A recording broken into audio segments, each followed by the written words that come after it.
100 साल की सास। अरे मम्मी जी, थोड़ा उम्र के हिसाब से काम किया करो। कहीं कुछ हो गया तो लोग बोलेंगे बहू ने बूढ़ी सास का ध्यान नहीं रखा। बहू, तुम भी थोड़ा कम और धीरे बोला करो। कहीं चिल्लाते हुए कभी कुछ हो गया तो वही लोग बोलेंगे 100 साल की सास भली चंगी बैठी है और बहू बेचारी चलती बनी। वैसे मम्मी जी, दादी बिल्कुल ठीक बोल रही हैं। हैं? क्या ठीक बोल रही है? वो जो कुछ भी बोले वो सास है, पर तुम क्यों बोल रही हो? बहू होकर सास से जुबान लड़ाओगी क्या? ऐसा बोलते हुए निर्मला को धसका उठ जाता है। कहा था ना, मत चिल्ला मत चिल्ला। तुझे बिना सास और बहू से जुबान लड़ाए बिना शांति नहीं मिलती। अरे माँ, दादी की बात सुन लिया करो, तुम्हारे भले के लिए बोलती है ना। अरे कोई भला नहीं, इन्हें बस मुझे परेशान और शो ऑफ करने का शौक है। हाँ। चल झूठी। इस परिवार में 3 पीढ़ी की औरतें रहती है, जिनका हर समय कोई ना कोई अलग ड्रामा चलता ही रहता है, जिससे और किसी का पता नहीं, लेकिन सूरज बहुत परेशान रहता है। माँ, पियाली और दादी, आप तीनों के पास एक दूसरे को सास बहू वाले ताने देने के अलावा कुछ काम हो या नहीं, पर मेरे पास जरूर है। इसीलिए पियाली, जरा लंच ले आओ, मुझे ऑफिस भी जाना होता है। इस पर पियाली सूरज को लंच देती है और वो ऑफिस चला जाता है, जिसके बाद तीनों एक बार फिर अपनी बातों या कह लो कि नोक-झोंक में लग जाती हैं। इसी में दिन बीत जाता है। रात को सूरज के साथ उसके दोस्त भी खाने पर आते हैं। पियाली, मेरे कुछ दोस्त आए हैं। सॉरी, अचानक प्लान बना तो बता नहीं पाया। तुम जल्दी से डिनर बना दो ना। अरे वाह रे आलसी माँ की आलसी बेटी, पहले बिना बताए दोस्तों को घर ले आओ, फिर बोलो जल्दी से डिनर बना दो। इतनी जल्दी है तो खुद बना लो। अरे माता, सब बाद में दिखा देना, अभी खाना बना दो ना प्लीज। ऐसा बोल के सूरज दोस्तों के पास जाकर बैठ जाता है और पियाली डिनर की टेंशन में अपनी सास के पास पहुंच जाती है, जो अपने कमरे में आराम कर रही होती है। मम्मी, सूरज अचानक दोस्तों को घर ले आए हैं, क्या करूं अब?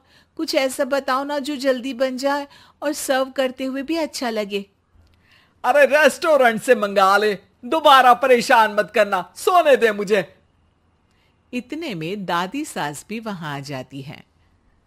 वाह, आलसी का आइडिया भी उसी की तरह बेकार है। कोरोना में बाहर से खाना मंगाएंगे।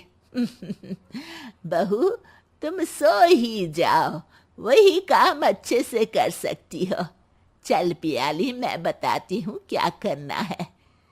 इस पर दादी सास पियाली के साथ मिलकर सारे मेहमानों के लिए खाना बनाती है, जिससे उन्हें ज्यादा मेहनत भी नहीं करनी पड़ती और सबका पेट भी भर जाता है। दादी के इस आइडिया से पियाली और सूरज बहुत इम्प्रेस हो जाते हैं। दादी, क्या यही खाना आपकी इस उम्र में इतना एक्टिव रहने और एंडलेस लाइफ का राज है? वैसे दादी ने आज तक राज किसी को बताया नहीं। इन्होंने ससुर जी तक को नहीं बताया, तभी तो वो ऊपर पहुंच गए और ये अभी तक यही है।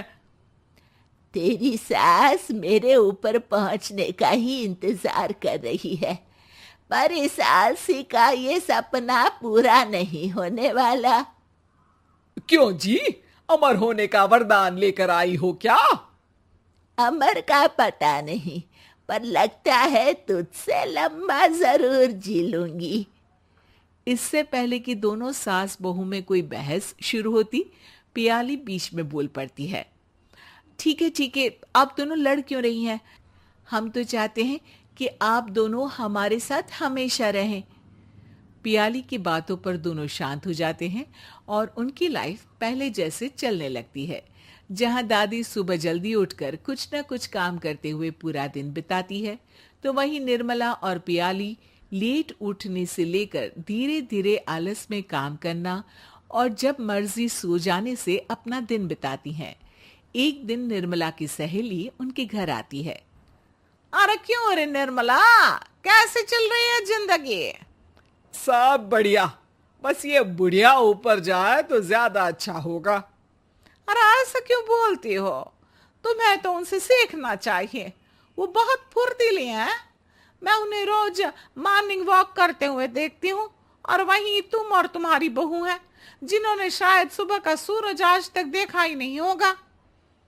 सहेली की बात सुनते ही निर्मला भड़क कर चिल्लाते हुए पियाली और अपनी सास को वहां बुलाती है, जिनके साथ सूरज भी वहां आ जाता है और ये सब देख सहेली वहां से चली जाती है। अरे सासू माँ, आपको हमसे क्या दिक्कत है? अब तो मेरी सहेलियां भी आपकी वजह से मुझे ताने देने लगी है। मम्मी जी, कुछ तो लोग कहेंगे, लोगों का काम है कहना, आप इग्नोर करो ना। अच्छा वैसे महारानी, वो तुम्हें भी वही सब बोल रही थी? है? मैंने क्या किया? अरे किलस क्यों रही हो? अब तो समझो और अपना लाइफस्टाइल सुधारो। ओ मोरी मैया, अब हमारा लाइफस्टाइल भी खराब हो गया क्या? आपका तो हाई फाई है ना, बस उतना ही ठीक है। तुम लोग हमेशा पूछते हो ना कि मेरी इस उम्र और अभी भी इतने एक्टिव रहने का राज क्या है, तो वो ये लाइफ स्टाइल ही है जिसे हाई फाई नहीं पर सिंपल कहते हैं। दादी, अब कहना क्या चाहती हो? यही कि मैंने अपनी जिंदगी में बहुत किताबें पढ़ी हैं, जिनमें एक किताब से मुझे ये समझ में आया कि हम कितने गलत तरीके से जिंदगी जीते हैं। उसी के बाद मैंने एक अच्छे जीवन के लिए इकिगाई रूल अपनाया, जिसका मकसद तो सिर्फ अच्छा जीवन जीना था। इतना लंबा कैसे जी गई मुझे खुद अचंभा होता है। ओह, तो मतलब आप मुझे परेशान नहीं करती थी? वो तो आप करती हैं। वैसे ये इकिगाई क्या है? थोड़ी रिसर्च खुद भी कर लो आलसियों, सब मैं ही बता दूं क्या?